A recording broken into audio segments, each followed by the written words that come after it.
I was previously married for almost 20 years. We were Mormon and we were married at 18, right after I did my mission trip to Myanmar. I came home from the trip. We had 3 kids in quick succession. I started my career while she stayed home. We probably could have stayed married for the rest of our lives, but I wanted something more. Our divorce was pretty amicable. We'd been growing apart for years and probably hadn't had sex in 10 years. We were roommates. The chance came for me to move to Singapore for work. I had been living with my family in Salt Lake City, and the furthest I had ever ventured out was California, other than my mission trip. So the chance to move halfway across the world to set up an entirely new office was really exciting. I was 38 years old, and in many ways, I felt like an old man. Most of my colleagues and people I met socially had never settled down, or were just in the process of settling down. I looked young, but I felt old. There's something called the Changi makeover. They say that when expat men land in Changi Airport, Singapore, they go from 0 in terms of looks and status to a hero. And that may have been the case, even with me, but it took some time to embrace my newfound status in the world. For the first 3 or 4 years in Singapore, I was not ready to settle down. I dated everyone. Singaporeans, Indians, Malaysians, Thai, Americans, Europeans. I was open to any and all ethnicities. I just wanted to experience everything that I had been cut off from while I was married. I wanted to live. I had only had sex with one person while I was married, and to describe that sex as vanilla would be an understatement. So let's just say I had some fun. Prostitution is even legal in Singapore, so no matter what you're into, there's an option for that. Not that I needed prostitution, because Singapore really caters to men. Chinese girls in pigtails with no panties? Check. Tall, blonde, languid, Dutch divorcees? Check. Beautiful, karma, lithe Indonesian women? Check. Thai ladyboys? Check.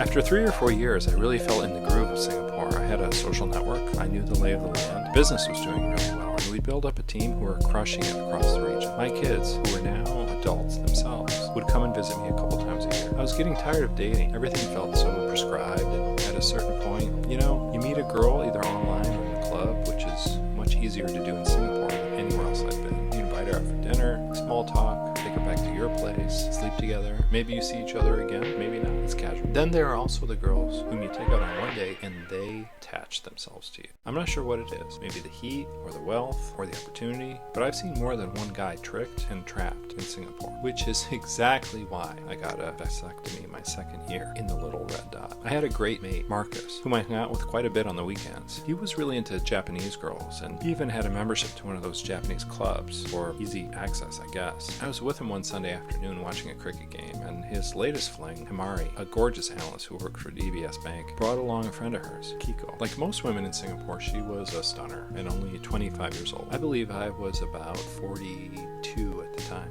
Kiko's name, I came to learn, meant the lucky one, or adored one. We chatted a bit at the match, and I learned that she had been in SG for a couple of years, had an MBA, and worked for one of the big 4 consulting firms. But what really caught my eye about her was a tongue ring she had. Most Japanese girls hide their mouth when they giggle coyly, but Kiko laughed and showed me her jewelry. I was intrigued. There we started dating. That was in 2012, and we didn't get married until 2017. And in those 5 years, we had a lot to work through. First of all, I didn't want any more kids. And she was only 25, and I knew that might be an issue down the line. And while I didn't want to date multiple people, I wasn't sure I wanted to settle down. I loved to have someone for special dinners out, weekends away, or to take for social and work events. Kiko was always so great, any situation. Though her English wasn't great in the beginning, she eventually caught on to my American sense of humor. Kiko and I traveled all around Asia together, and she was a great companion. I always knew she wanted more. We talked about it a little, and I kept trying to hold her off. It's not that I didn't want to be with her, it just took so much time and heartache to gain my independence, I wasn't ready to give it up. One night, we'd had drinks at the tipping club, and after multiple cocktails, we decided to go on the Singapore Flyer, a giant Ferris wheel near Gardens by the Bay. Kiko had been strange. Her friend Himani was engaged, and Kiko was definitely more quiet than usual. But she's the one who insisted we go on the Flyer. Now, I've known women who understand how to, say,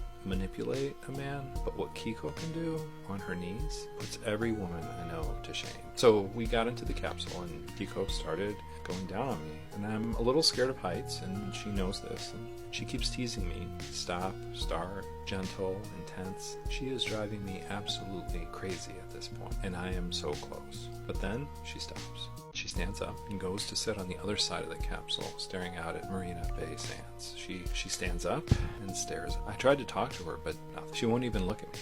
I'm not sure what I've done. When we get back to the ground, after about 10 minutes, Kiko gets in a cab and heads home, still not talking. At first, honestly, I'm annoyed at the childish game. Two can play at that, I think. But then days go by and still nothing from Kiko. I'm confused and angry and annoyed and sad all at the same time. I'm not sure what her angle is, and she won't even tell me, but I know. At this point, it's been 4 years, and it's been a great 4 years, but it's been all on my term. While I loved her, I think it took this show of defiance by her to help me realize I needed her in my life. So just like in one of those romantic movies, I show up at her building in the middle of the night. She lived at the time in a 30-floor condo like most people in SG, but I showed up with an engagement ring. And of course the lift is out. So I walked up all 30 floors and found my way to her door, and then I got down on one knee. And the rest? Well, the rest is history. We had a ceremony in Salt Lake City with my family and a traditional Japanese wedding ceremony in Osaka. And, it was a winding road to get there, and honestly, practically a heart attack getting to her door that night. But now we're together, and